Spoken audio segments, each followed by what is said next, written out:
911. What's the location of the emergency? Please help me. Yes, what address do you need help? I'm not on an address. I'm on the road on Myers Road. He's trying to kill me. Which road are you on? Myers Road in Oregon City. Okay, do you have an address? Listen. Can't be late. Come on, get a cop here now. Okay, who's trying to kill you? My husband. He's trying to take a truck. Okay, what? He's trying to kill me. Come on. And then what kind of gun does he have?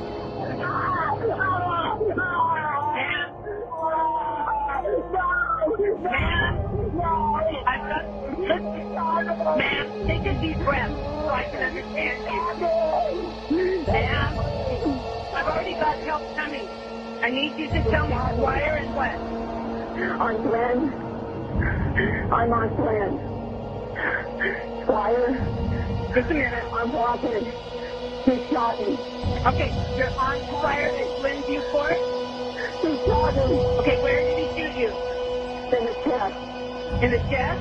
Yeah. So that was the harrowing 911 call made by Ian Moffatt after her husband Timothy Moffatt had shot her. Ian miraculously survived the attack, but the power now to save Timothy's life was left in her own hands. So here is what happened. According to Ian, Timothy had been battling with depression, which she had advised him on several occasions to see a doctor, but he promised her that he was going to conquer his fears by himself. He had threatened to commit suicide several times, even suggesting to his wife that they kill each other. And according to her, she had actually thought about this idea because of the love she has for him. She also recalled Tim pinning her to the floor to the point that she had difficulty in breathing during an argument. Then another incident again happened, and on this occasion, Tim took a full water bottle and threw it at Ian's head. It hit her on the bridge of her nose, giving her a black eye and bruises all over her face. She had to call the police this time around. After this incident, Ian proceeded to getting a restraining order against him, which restrained him from contacting her for a year. But this didn't stop Tim from trying to reach out to her. He tried through many various medium. On this particular day, Ian was driving back home when she heard her cell phone ring, and it was Tim who was calling. He hung up the call after telling him that she wanted a divorce and he should never call her again. But he didn't stop there. He tried to call her again like 2 more times, but she didn't pick. But now she's worried.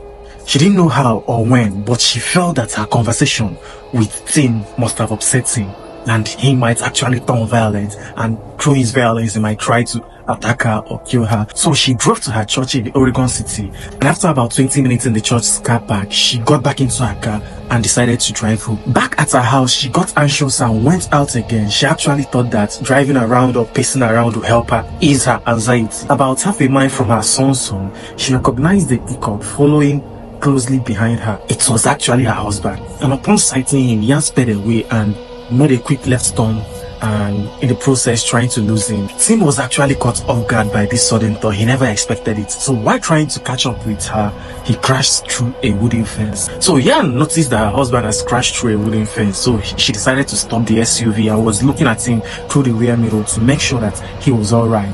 But the next thing that she heard was gunshots. She didn't know how many times Tim had fired on her, but she was actually lucky that none of those bullets touched her. So she decided to step on the gas once more, and this time around damning the place in the process. While she was running, she eventually came to a dead end, and Tim was actually following closely behind, and he slammed his truck into her SUV. He fired again at her.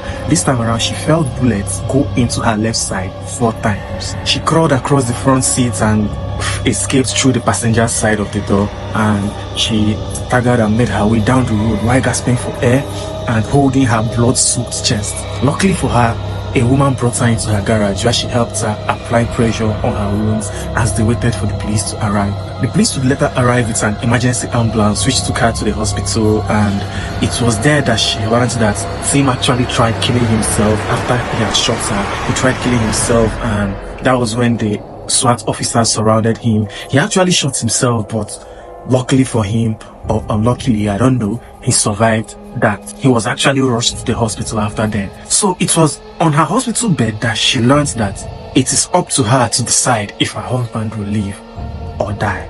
5 miles away from her own hospital was actually where Tim was, in another hospital, and it was a ventilator that kept Tim alive. He suffered a traumatic brain injury. Years ago, she could recall that she and Tim decided that neither of them wanted a machine to keep them alive, and she knew that Tim has always wanted a very quick and easy death. So it was left to her to decide, or rather, she decided by herself that she was going to take this decision alone. She didn't stop to consider for a moment the irony that she was now the one ending the life of a man who tried to end hers.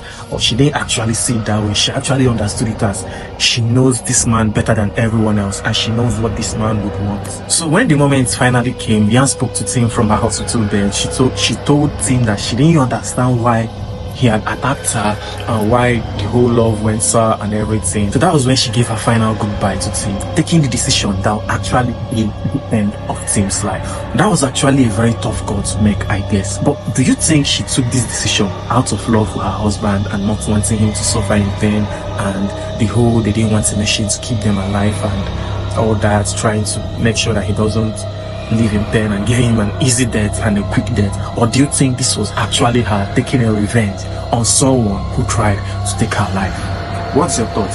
If you like this video, please don't forget to share it with your friends. Don't forget to like and don't forget to follow this page. Help us grow. Most importantly, I want to know your thoughts. Share it on the comment section.